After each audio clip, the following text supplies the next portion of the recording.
Having been forced to spend most of the last 2 years of my life indoors, even more so than usual, made me find new ways to entertain myself. For instance, I became a huge fan of the older Bond films. By the way, Roger Moore is best Bond, a perfect blend of charm and charm that no other actor has been able to bring to the screen. Fight me. Can you swim?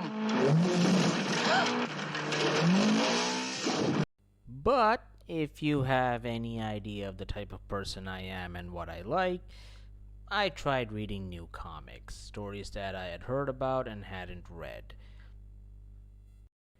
And that's how Hellblazer became one of my favorite titles of all time. The comic Hellblazer focuses on the life of one John Constantine, a British sorcerer and self-identified bastard.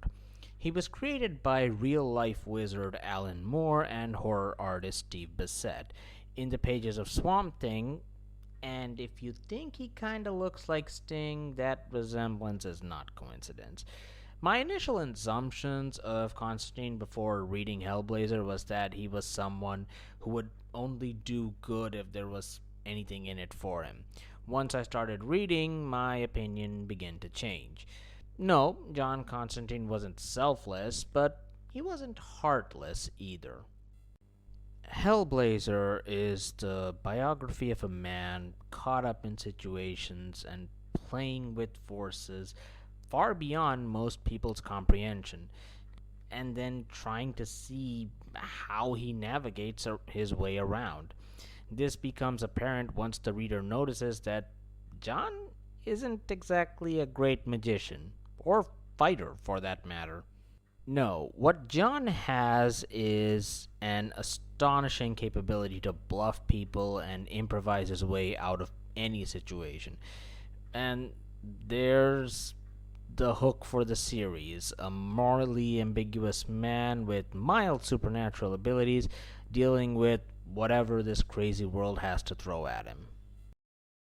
In my previous video, I talked about how a new creative team can often undo the work of the last one. Hellblazer showcases what happens when the opposite takes place, where the new team will build further on the foundation left behind. This right here is one of the unique features of a long-running comic book. Multiple people lending their voices to a title, creating a beautiful tapestry over time. All those moments, both the good and the bad, working together to create something with a unique identity. One of the most popular and well-regarded stories about the world's greatest con man is the subject of this video, Dangerous Habits, showing Constantine at his greatest while at his lowest. Our story opens with our protagonist revealing that he's dying. However, the manner of his death comes not from being too clever for his own good or bluffing the wrong demon, but of cancer. Yes, those cigarettes John's been smoking have ended up giving him lung cancer. I'm pretty sure there could be a PSA in here somewhere. After all, John Constantine has tried to teach safe sex. I am not kidding. Look it up. But the story doesn't go that route. Considering how this story ends, probably for the best. But still, it is sobering to look at Constantine being brought low by his love of cigarettes. To see someone who tricks men and demons far more powerful than he is ultimately perish of something so mundane is a bit anticlimactic. Hell, even he feels the same way. To get a better understanding of what awaits him, John visits a cancer ward, where he makes friends with a patient who is also suffering from terminal cancer, a bedridden old man named Matt. After seeing firsthand what the disease does to people, he mulls for a long time about what his next step should be before finally deciding that he'll claw and scratch at any hope of living, even though he knows deep down that he's just done for. He decides to go visit an old mate of his called Brendan Finn in Kilney for advice. Brendan is also a bit of a magician. with an extreme fondness for alcohol, a fondness that had driven away his lover Kit, though he clearly still loves her. However, he literally drowns his sorrows nowadays in an underground spring in his house, blessed by St. Patrick, allowing him access to unlimited booze. Eventually, John gets around to telling Brendan about his cancer, only for Brendan to reveal that he himself is about to die of alcohol poisoning. Tonight, as a matter of fact. The two then get absolutely plastered on the magic wine, after which John says his goodbyes and prepares to leave. But he's stopped in his tracks by the appearance of an imposing figure at Brendan's doorway, the first of the fallen, one of the three lords of hell. The first has arrived for Brendan's soul, revealing that at some point Brendan had sold it for booze, and now the first is here to collect. Constantine, wasted as he was determined to not let Brendan suffer from eternal damnation, so he offers a drink to the first, which, coming from the blessed spring, ends up poisoning him, preventing him from collecting Brendan's soul. While John managed to save the soul of his friend, he has only made things worse for himself, as now, when he dies, the first of the fallen would come for him, and it definitely wouldn't be pretty. After trying to get help from the angel Gabriel, derisively referred to as the Snob, and failing, Constantine decides to take matters into his own damned hands. He visits some of his loved ones, whoever he has left, and settles his affairs just in case he failed. Constantine ends up visiting his old apartment and works on some enchantments, which you do get to see, but I'm not telling you what they are for the sake of a little bit of suspense. He toasts those he loved and lost, and then slices his wrist. As he begins to bleed out, the first appears over him, waiting for him to die so that he can collect his soul.